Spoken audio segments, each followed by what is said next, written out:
Go to overcomecompulsivehoarding.co.uk/online therapy to get 20% off your first month of cognitive behavioural therapy, with weekly sessions online with a therapist, in addition to worksheets, a journal, meditation and yoga videos, and unlimited messaging. There's strong evidence that CBT can help people who hoard, and accessing therapy online can be affordable and accessible.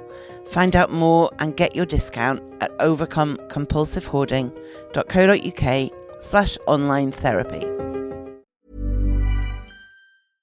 Want flexibility? Take yoga. Want flexibility with your health insurance? Check out United Healthcare Insurance Plans. Underwritten by Golden Rule Insurance Company, they offer flexible, budget-friendly medical, dental, and vision coverage that may be right for you. More at uh1.com. Think of all the sleep hacks you've ever heard. You could spend years trying them all, or you could instantly transform your sleep with Boll & Branch. They make the softest, most breathable bedding you'll ever feel. And it's all 20% off. That's their best sale of the entire season. Millions of sleepers love their buttery soft sheets, airy blankets, cloud-like duvets, and so much more. And you can try all of them for 20% off with promo code BUTTERY20. So hurry to bollandbranch.com today. That's BOLL and branch.com. See site for details. Hey there, it's Michelle Norris. I'm host of a podcast called Your Mama's Kitchen. When I travel, I'm usually looking for a way to find a taste of home when I'm not at home. And one of the things I love to do when I am at home is entertain. And Airbnb allows me to do that. When I was in California recently, I rented a house that had a great kitchen. And when we were sitting around the table, we're all thinking, we're in someone else's house. Someone could be in all of our homes as well. If you have a home, but you're not always at home, you have an Airbnb. Your home might be worth more than you think. Find out how much at airbnb.com/host.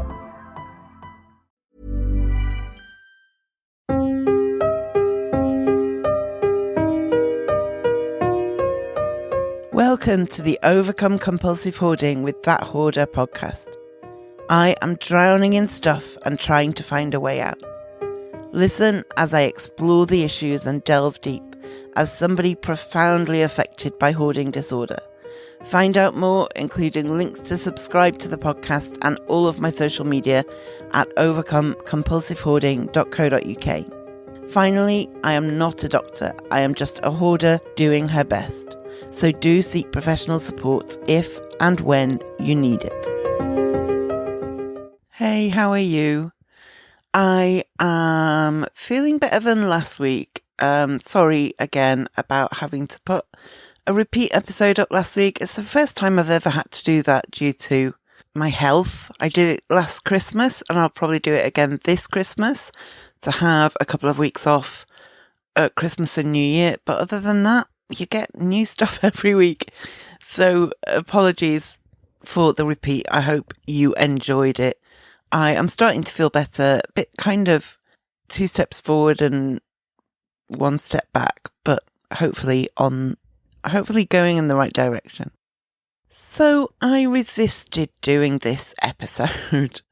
This is an episode about whether AI like ChatGPT or Google's Bard can help us to dehoard. Now, I resisted because there's so much AI talk and often it's all saying the same thing and it's not that helpful.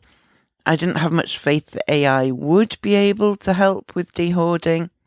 And I also didn't want to look like I was just joining the 800,000 other podcasts that are talking about AI. I was also skeptical because I refuse to use AI for like planning the podcast partly because by definition, it builds on what other people have already said. So there's nothing original. There's no original insight in the information it gives you. And I don't want to just repeat to you what other people have said. I want to come at you with new perspectives and new ideas and new information.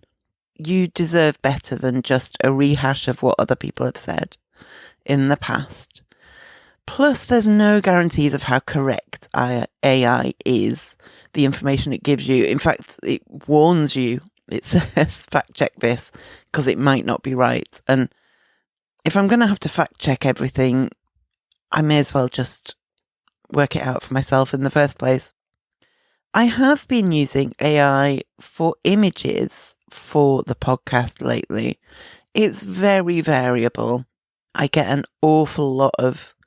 I have to try numerous times for each one, because you get one where people have got 8 fingers on each hand, and others where people only have half a face and all that kind of thing. But it is quite fun to play with. And especially given the massive lack of available photos of kind of clutter situations or hoarding situations, it's really helpful for that. I've also started using it. I'm kind of testing this, but for show notes, because that was a task I hated. Again, variable, but useful. And so what I've found with AI so far is a real mixture. I don't tell it what I'm going to talk about on the podcast and let it create a script for me. Can't think of anything worse. But, I do use it for other things. So maybe there's something in it. So I've been exploring various options, and I'm going to outline for you what I've found. So the first thing that I came across regarding AI and decluttering rather than dehoarding is an AI bot that the site Becoming Minimalist has created, and it's called Celeste. I will link to it in the show notes at overcomecompulsivehoarding.co.uk.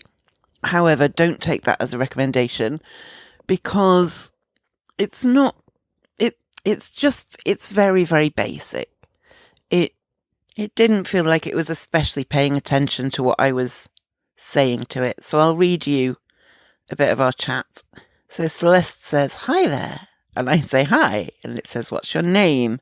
So I say, "None of your business." There's "Nice to meet you. None of your business. How can I assist you today with decluttering and organising your home? Are there any specific areas you'd like to focus on, or would you like me to pick for you?" So I said, "The rubbish bags in the bedroom." And it said, "Great, let's start with decluttering the bedroom. Would you like some general ideas about how to get started, or do you have specific areas within the bedroom that you'd like help with?" So I said, "The rubbish bags." And it said, "I see. Let's tackle those rubbish bags in your bedroom then. It's important to sort through them and determine what can be recycled, donated, or thrown away."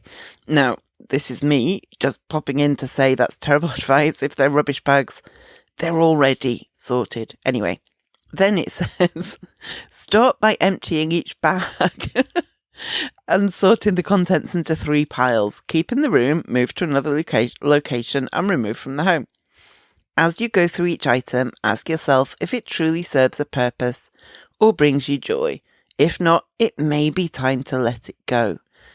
Now remember, I did say this was about rubbish bags.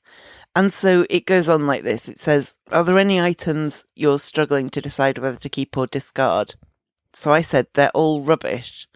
And it said, "I understand. In that case, it's great that you've already determined that the contents of rubbish bags are not worth keeping. The next step would be to dispose of them." So this was going on and on quite a bit. And, I'd already determined that they were to be disposed of. And it took quite a while to get there for them to just tell me to dispose of it. And yeah, I feel like if you're really stuck, it's worth a try. But I wasn't super inspired by Celeste. My apologies to Becoming Minimalist. So the next options I looked for were the really big names.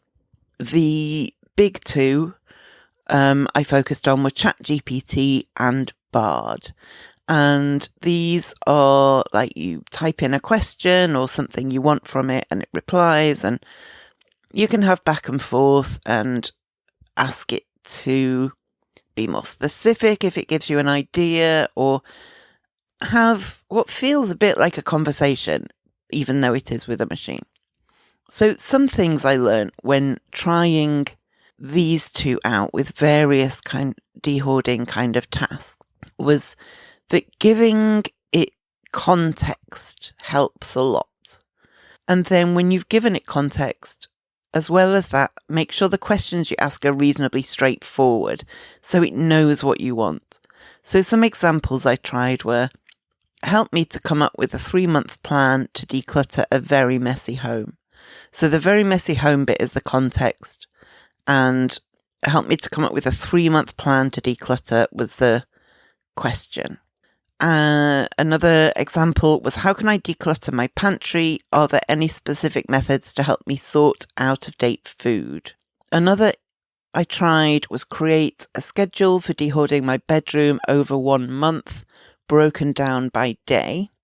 Another, create a decluttering action plan for a very cluttered bedroom. Another, which is the highest priority room to declutter? And there are questions you can ask, like, help me to categorize my clothes better. But that's the kind of thing that, from my experience with it, it's just as easy to get answers if you Google the same thing. So something like, how can I organize my bags of charity shop donations, for instance? And given that, as I said earlier, these answers are only ever based on what others have said online anyway, there were no new ideas coming from ChatGPT or Bard. So if it's a question that you could also get decent answers from Googling, I would say then Google, because they may be more accurate. For instance, I asked Bard if there are any good AI decluttering apps, and it gave me a list. And some of them I thought, oh, that sounds genuinely helpful. And it turns out they don't exist. It just imagined that would be a good AI decluttering app and listed it as if it did exist. So in that case, if I'd Googled in the first place, I wouldn't have spent time trying to find these imaginary things. The responses I got from both ChatGPT and Bard, even when I specified dehoarding rather than decluttering, were clearly not designed for people with an awful lot of clutter. They were I got very similar answers no matter which room I asked it for, no matter whether I said they were very cluttered spaces or not, no matter whether I said I have hoarding disorder as my context. They clearly have an awful lot more of information to draw on about decluttering than dehoarding, and about clutter than hoarding. So some of the answers, much as I tried to hone the questions again and again to get it more relevant to my situation, they just couldn't.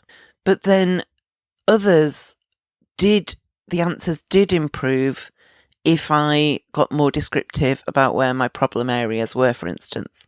If I know that I have a hotspot in a particular area of my home, ChatGPT doesn't know that unless I tell it.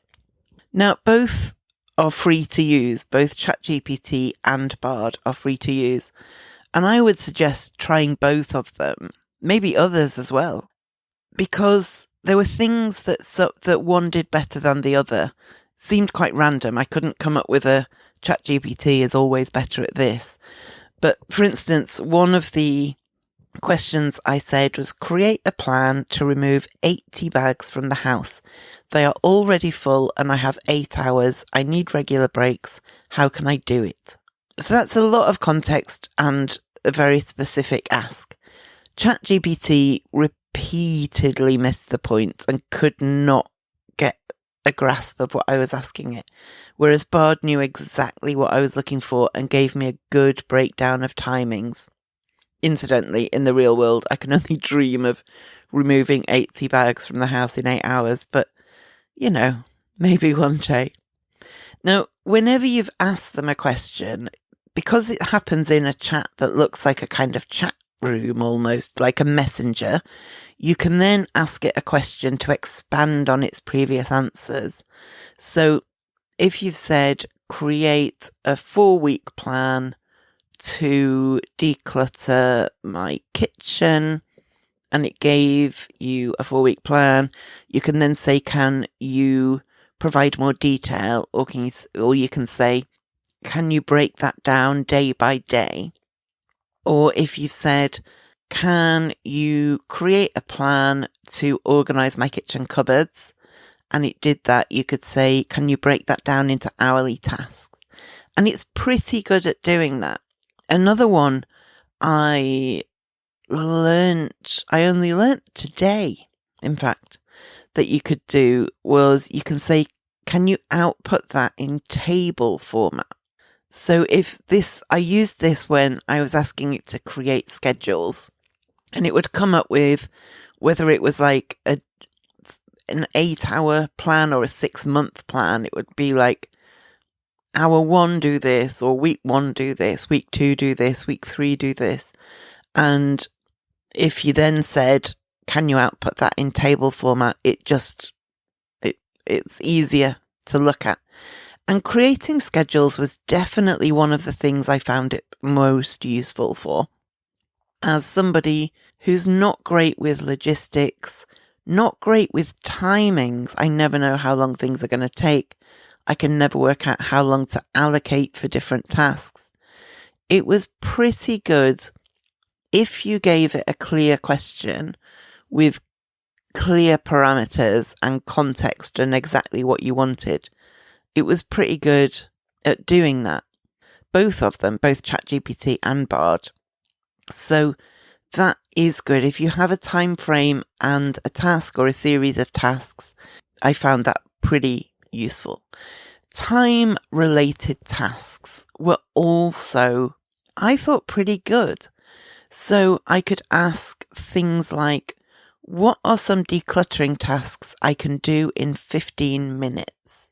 And as somebody who, if I have 15 minutes, I will likely go, well, that's not long enough to do anything, when in fact you can get a good chunk of stuff done in 15 minutes, but something in my brain says, no, that's too short, pointless.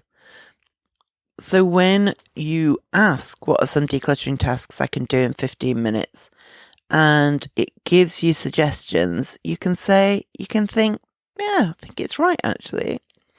So when I asked Bard that question, always take with a pinch of salt, because we are dealing with hoarding and not average clutter. So what they think you can do in 15 minutes may differ from reality, but it's still good ideas for smaller tasks. So for instance, it's broken them down by room. So one is organise your spice rack, discard expired spices and arrange them alphabetically, or clear out your refrigerator. For the living room, it suggests tackle your coffee table, sort through your DVDs and books. That's not going to happen in 15 minutes. Bedroom, tidy up your nightstand, sort through your clothes. Bathroom, clear out your medicine cabinet, declutter your shower caddy, tackle your vanity drawers, that kind of thing. ChatGPT had similar suggestions. They didn't break them down by room, but it suggested things like choose a drawer, whether it's in the kitchen, bedroom, or office, and quickly declutter it. Remove items you no longer need or use. And clear a surface. Organise a bookshelf. Go through a small section of your wardrobe and identify items you no longer wear or need. So that kind of question I thought they did pretty well at, even if the timings may not be realistic for hoarders or people with a lot of clutter. Something else it was quite good at was priorities. So you might want to ask it something like, I need to tidy the kitchen and the bathroom. Which should I prioritise? Which should I do first? And if you're a bit stuck, why not ask? It will either help or it won't. Another thing that was pretty interesting and kind of fun. I don't know how useful, I guess useful, but certainly fun, was you can ask ChatGPT and Bard to take on personas. So for instance, I said, pretend you're a professional organizer. What would you say to me to motivate me to dehoard? And it said, I think this one was ChatGPT, said, as a professional organizer, I would encourage you to embark on the journey of decluttering and organizing your space with the following motivational points. 1. Enhance your well-being. A clutter-free and organized environment can have a positive effect on your mental and emotional well-being. It creates a more peaceful and stress-free atmosphere, allowing you to focus on the things that truly matter. And it also said increase productivity, create space for what matters, streamline daily routine, facilitate positive habits, and all of these with a little paragraph on why that's important. And I think if you just need a bit of a boost or a bit of a reminder, if you can say, pretend you're a therapist, what would you say to me if? Pretend you're a professional organizer, what would you say to me if? It can just be a different perspective if we need a bit of input. Now, this next bit was, I'm going to say, fun rather than useful. But after it had given me that advice from the persona of a professional organizer, I replied and said, say that in the style of Dolly Parton. Now, I am not going to read it out to you because I can't get close to doing Dolly Parton justice. So I got a different AI tool, a text-to-speech one, to read it out. Now, it's not very good. The accent isn't at all her accent, but it was the closest I could find from the free sites. And I'm not going to put it all on here, but I am going to make it into a video so that if you want to have all of that translated into Dolly style, you can, because it is kind of beautiful and gorgeous, as is Queen Dolly herself. But I'm just going to play you a little bit to get the idea. And then if you want to hear it in its full glory, head over to, I'll put it on Instagram and TikTok and YouTube and probably Facebook. I don't think I can put longer. I think there's a time limit on Twitter videos now, but I'll put it wherever I can put it. So head over to my social media anyway, and you can see the full thing. But this is a brief extract of Dolly Parton as a professional organizer, according to ChatGPT. Sugar, let me tell ya about the magic of cleaning up your space. Y'all know Dolly loves a little razzle-dazzle, but sometimes, honey, a clutter-free life is the best kind of sparkle. First off, picture this. A home as sweet as a Tennessee breeze, where every nook and cranny sings with joy. That kind of place can do wonders for your heart and soul, like a melody that just won't quit playing. We're talking about creating space for what truly makes your heart sing. Let go of them unnecessary bits and bobs, and make room for the things that really light up your spirit, like a rhinestone on a Saturday night. I mean, it's pretty gorgeous, isn't it, really? I'm not sure how useful that is as a dehoarding tool. It's certainly useful as a procrastination tool. Now I know that that's a possible thing we can ask it to do. But if you just need a bit of advice in a slightly different tone, maybe that's the place to go. So stepping away from ChatGPT and Bard, I am also going to talk about a couple of other AI options that can help us with dehoarding. And one is AI voice assistants. So you may be familiar with Siri or Google or Alexa, any of those. Apologies if I've just triggered any or all three in your home by saying that, who you can have something of a conversation with and request certain things, that kind of thing. I'm an Android girl, so my Google is connected to my Spotify account. So I will say something like, play music for 20 minutes. And I know that that's kind of almost like a time limit, so I can get started on some dehoarding with a particular playlist, which I always request, which is my tidying up playlist, which is kind of upbeat, gets me moving music. And I don't have to mess about, because if I open my phone to find Spotify, then there's a notification somewhere else and I've got a message somewhere here and I go and do that thing and I forget, I've no idea what I was planning to do.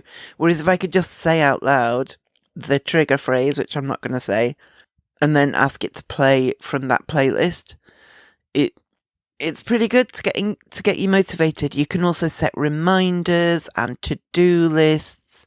You can manage tasks using these assistants, and it can be a good way to help you organize your life and structure things and stay focused on your goals. You can also ask for tips and advice as you go, again, to avoid you having to pick up your phone or open your laptop, especially if you're the kind of person who'll end up reading about snake species in South Africa and you'll never quite know how you got there, but you definitely weren't aiming for that. Then using those voice activated ones can be a real blessing for that.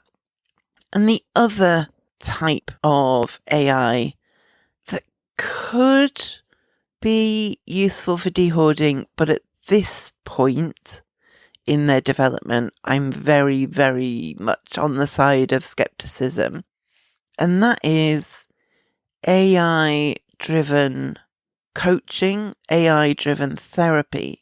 They exist as options. They can offer you encouragement. They can guide you a bit.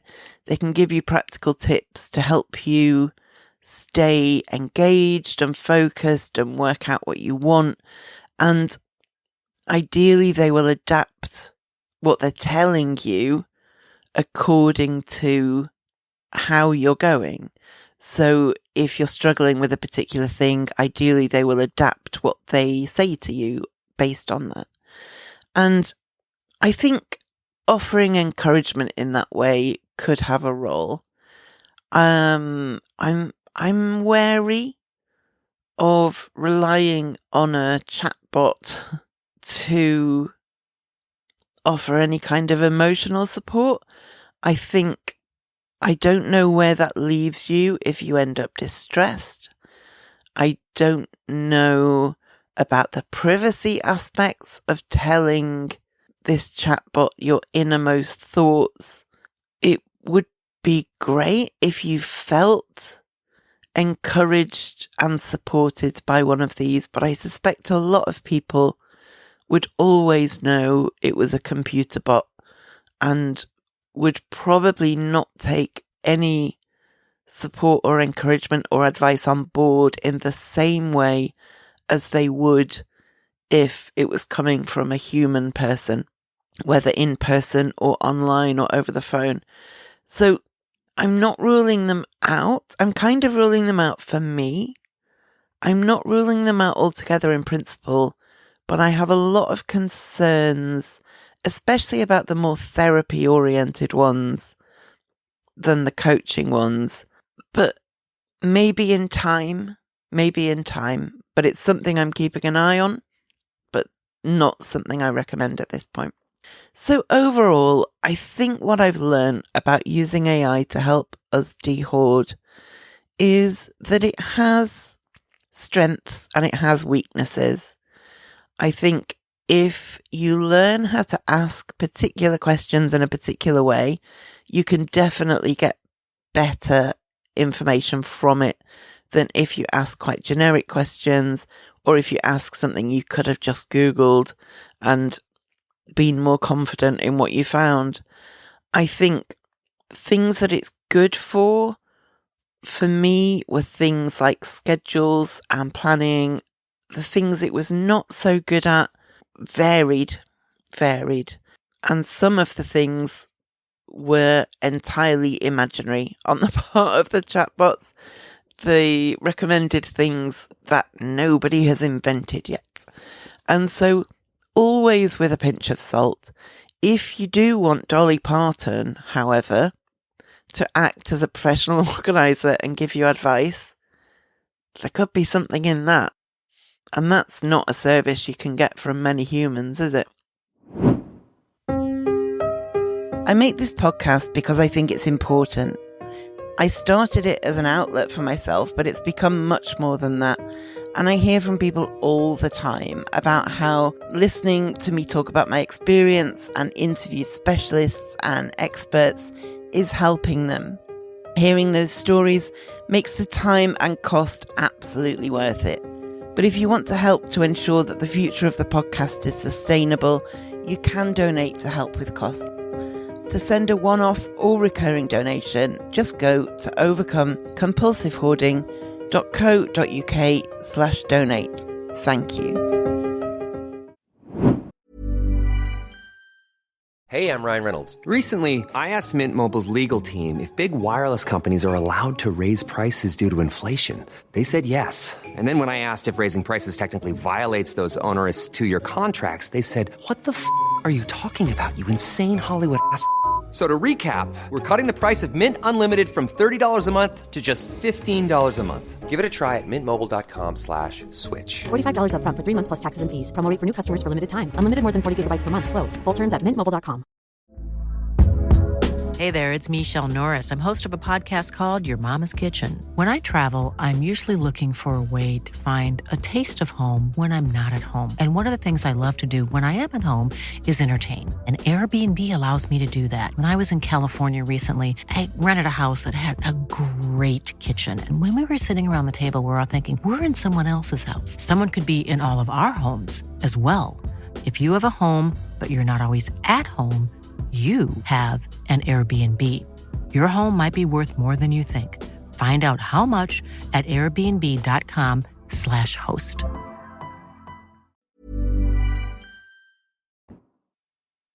So my shout out this week is for a podcast called The Podcast Accelerator, which is for podcasters, which is why I listen to it.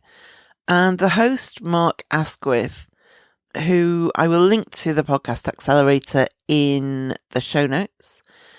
This advice from Mark Asquith seemed relevant to all of us, given that we're about to be bombarded with Black Friday sales. Have a listen. He kept buying it. Literally buying it, because he felt like he was saving money. That particular item was reduced, all right? That particular item was reduced, but that didn't mean that he needed it. It didn't mean that he was going to use it. It didn't mean that it was actually a bargain. But like I said, he felt like he was saving money because that particular item was reduced in price. It had a sticker on it that said down from whatever, £2 to £1 or £1.50. But it got me thinking, you're only really saving money if you buy something that you need and that you'll use, and then you find a deal on it. Let me just reiterate that, all right? Because I don't know if people sort of always appreciate this. I saw someone on TV yesterday were talking about how we went out to town and that we wasn't supposed to be spending much money because we've been saving for a house, but there were so many Black Fridays deals on that we saved so much. Wait a second. So you came out of the house not intending to spend money. You spent money out of your savings, but you saved so much. What? That didn't make any sense. Now, I don't know the circumstances of that person. Maybe they did find something that they needed and that they were going to use right away, and then they found a deal on it. But I want to just reiterate that.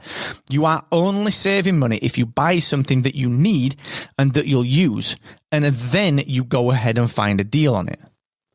It's not saving money if you buy something that you don't need at a cheaper price than it originally was when you still didn't need it. All right? Because in that case, you're spending money that you weren't ever going to spend in the name of a bargain. I need to learn that myself as much as anyone else. Okay, thank you for listening.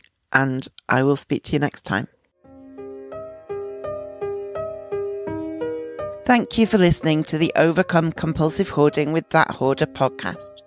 You can find more online at overcomecompulsivehoarding.co.uk.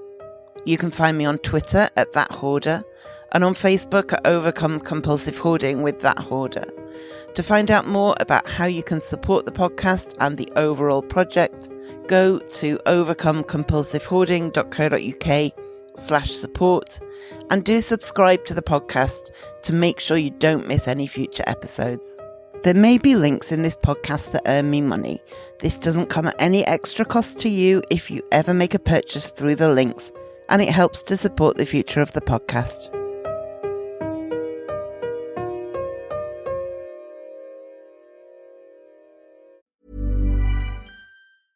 Now on Broadway, An Enemy of the People is a New York Times Critics' Pick. Jeremy Strong is one of the great actors of his generation, hails the Chicago Tribune in a performance the Wall Street Journal praises as powerfully affecting and bitterly funny. Michael Imperioli sets off sparks, cheers The Hollywood Reporter. Victoria Pedretti is luminous, raves variety. From director Sam Gold and playwright Amy Herzog, An Enemy of the People is urgent, electrifying, and haunting, declares USA Today. An Enemy of the People, on Broadway through June 16th only. 1-800-Flowers.com is more than your birthday, anniversary, or just because gift-giving destination. We put our hearts into everything we do to help you celebrate all life's special occasions with friends and family. From our farmers and bakers, florists and makers, everything from 1-800-Flowers is made with love every step of the way, because we know that nothing is more important than delivering a smile. To learn more, visit 1-800-Flowers.com/ACAST. That's 1-800-Flowers.com/ACAST. Hey everyone, Craig Robinson here. I want you to check out the Ways to Win podcast, brought to you by Ford and the new 2024 Ford F-150 truck. On Ways to Win, Coach Cal and I will discuss leadership lessons we've learned.